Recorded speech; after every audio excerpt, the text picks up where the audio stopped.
Hello, everybody. We are back for another episode of Smite the Basics. This time we're going to be looking at Ymir, and we're going down I think it's alphabetical order. So we started with attributes, then we done assassins, and the start of assassin Thor. Oh, now we're meant to be doing warrior, but I don't have warrior set up because I thought it was alphabetical, and I thought G was going to be the next one. So yeah, we're doing the Guardian next, which is going to be Ymir. Ymir is the starter Guardian. He's all right. He's not too bad. He's got some pretty cool skins, so if you get into him, there's always the option to, pimp him out, make him look cool.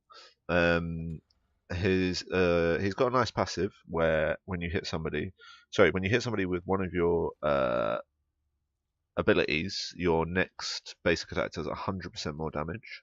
And enemies affected by frostbite deal 10% less damage.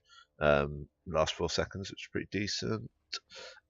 He's got an ice wall, which is exactly how it sounds. It's a big wall that basically, a little bit like Thor's hammer, not hammer, Thor's rift that he creates in the floor. It's a little bit like that. It's basically zoning to stop.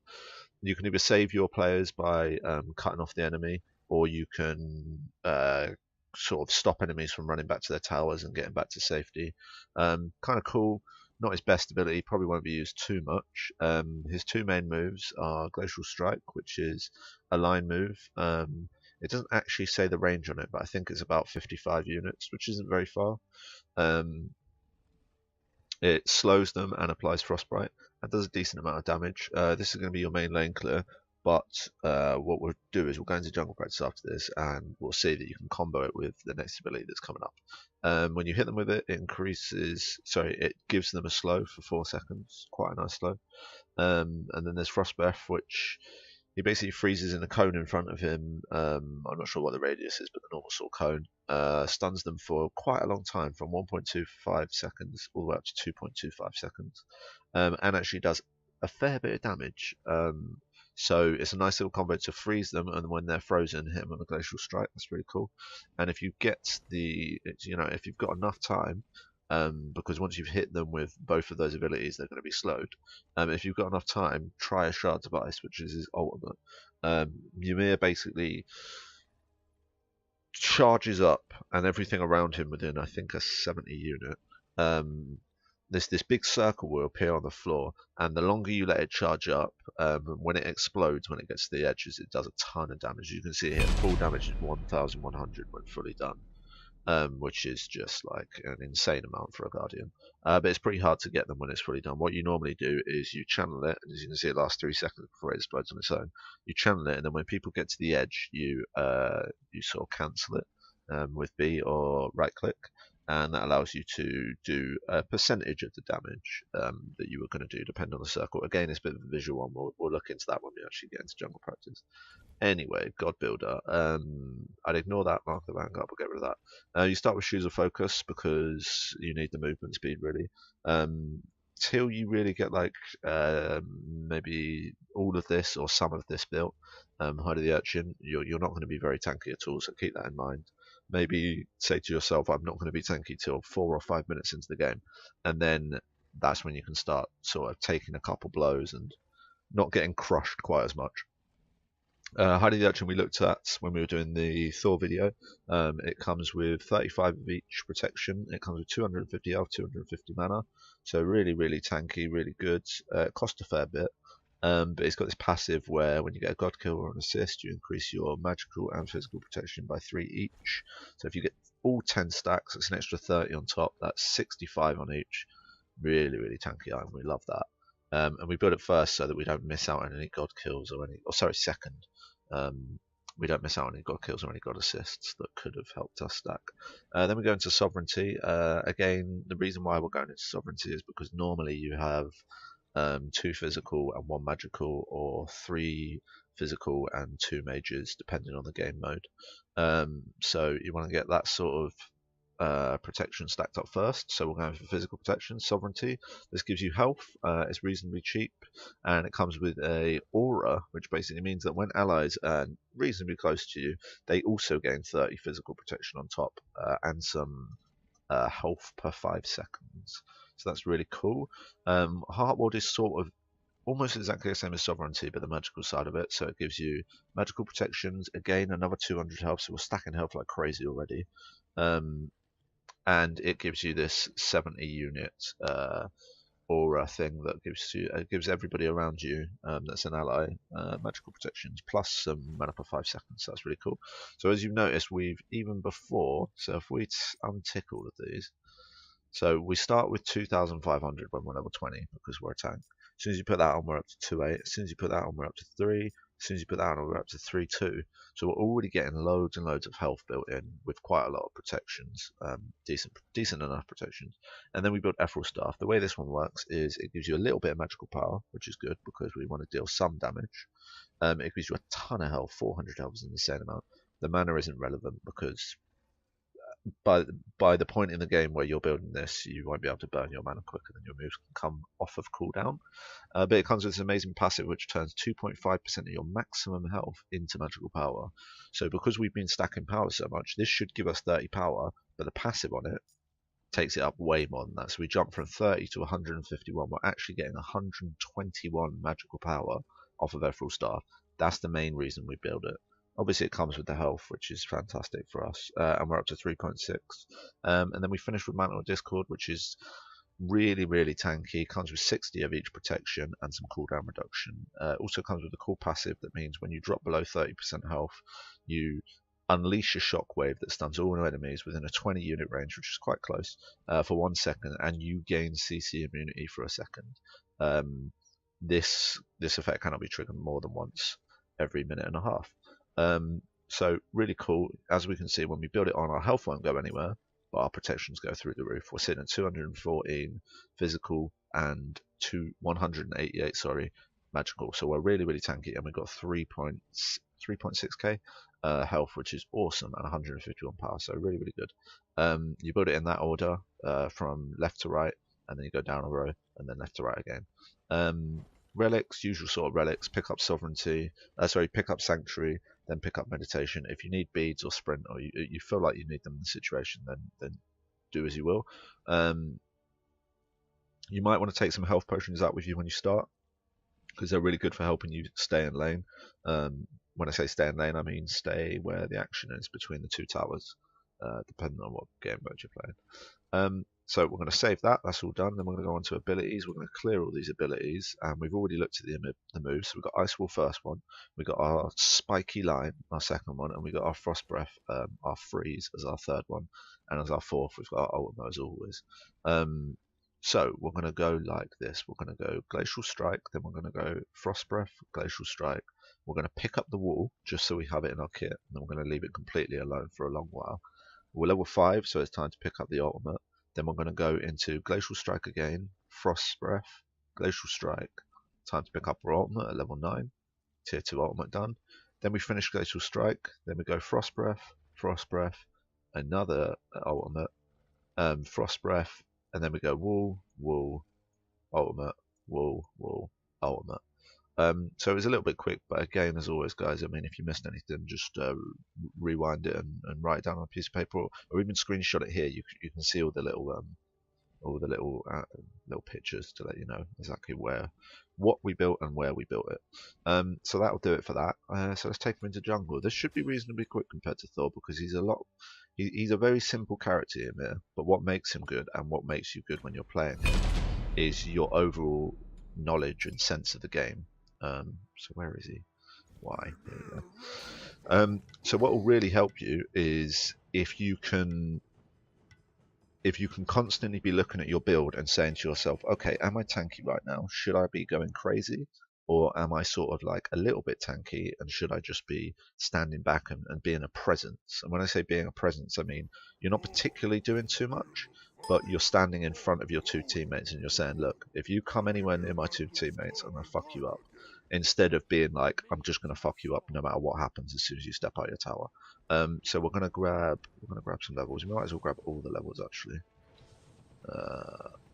If I was any good, I'd be able to do this a lot quicker, but I kind of suck at this fucking well. Does me every time, I swear to God. There we go. We got the fucking hell. We got like 5 in like a second there, and then fucked up the end. Anyway, so we'll build all these.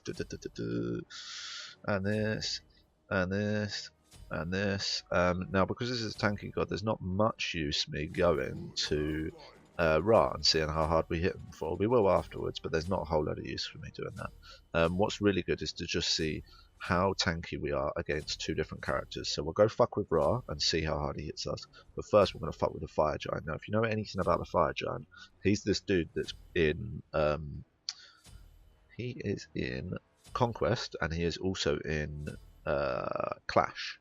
In both of these game modes, it's the kind of boss that you want to be taking on, or I guess you could call it buff camp, that you want to be taken on towards the end of the game, and almost always with all 5 players, because he hits so hard and he's got a lot of health. But we're going to just see what sort of damage he does to us, because we are really tanky and we have a ton of health. So that done very little to us. If you watched the Thor video before, you'll be able to see that we were full build on Thor, and he was pretty much, I think, 4 hits from him and we were almost dead. As you can see, I've been tanking him now for maybe about 15 seconds and we're not even on half health.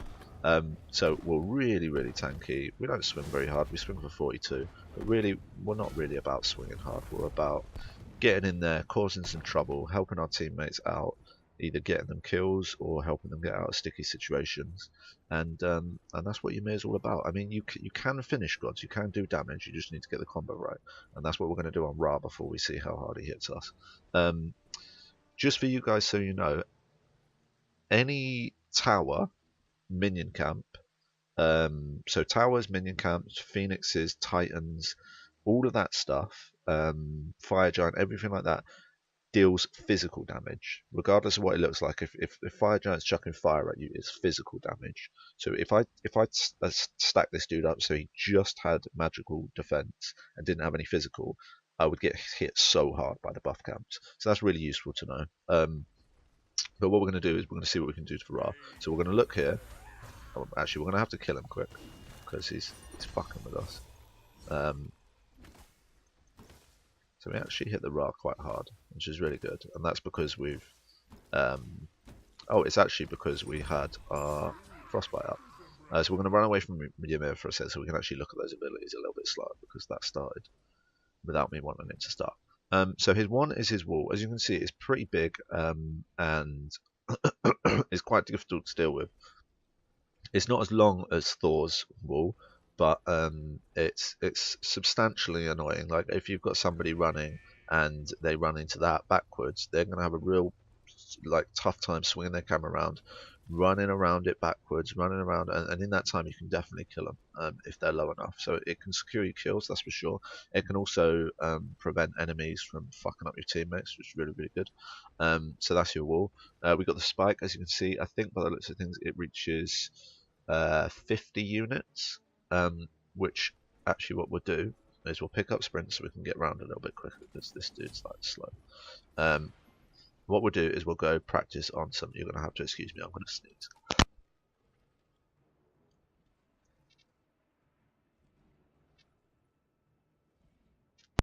Well, that goes. Sometimes you just can't help it. So yeah, as you can see, if we stack all these up, we'll push right up to the first minion, but we've managed to miss 1 minion at the back. That's just how it goes.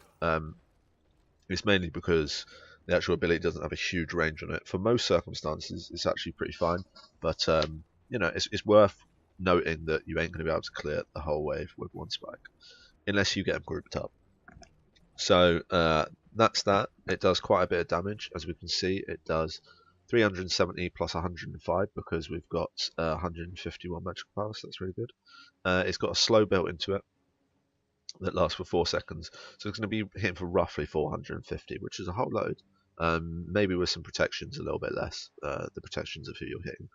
And then we've got, so that reaches that far. Then we've got our cone, which reaches pretty similar. I think that's 35, maybe, yeah, 35 units in a cone shape. When you do this, it freezes them anywhere from 1.25 seconds all the way up to 2.25 seconds. Its cooldown is considerably longer than your 2. It's kind of closer to what your wall is, 13.5 seconds, even when fully stacked, when fully leveled, sorry. So yeah, that's not too bad. It does some damage, and basically the stun is there to initiate combat. If you go in and you stun somebody, your teammates should see that and go, "Let's fucking destroy that person that's stunned."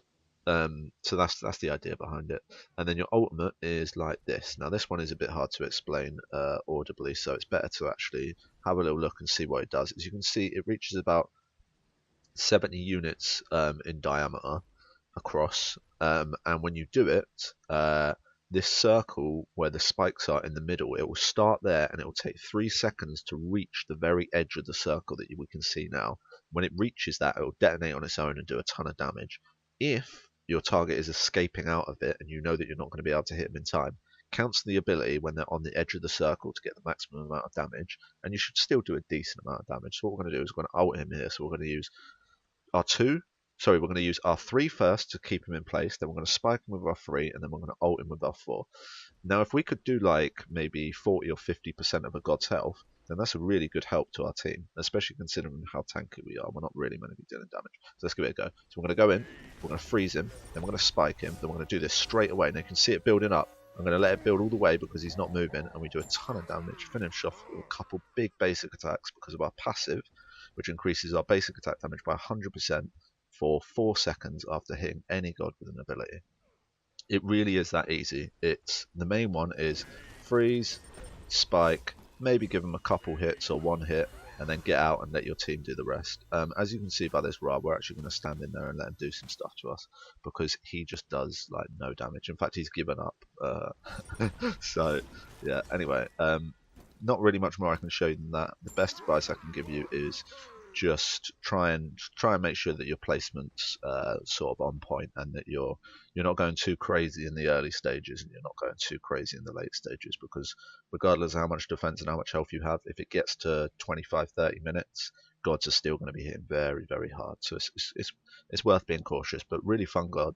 And I really hope that's been some help to you guys. And again, if you've got any questions at all, if you're looking for alternative builds, like a damage build for him because it's doable with Ymir, or a basic attack build for him because you can get him swinging really hard, just let me know in the comments, man. I'm always happy to help out. And if there's a god that you're like, oh, that's not on the starter list, I'm not sure if you're going to cover it in the basics, which I won't.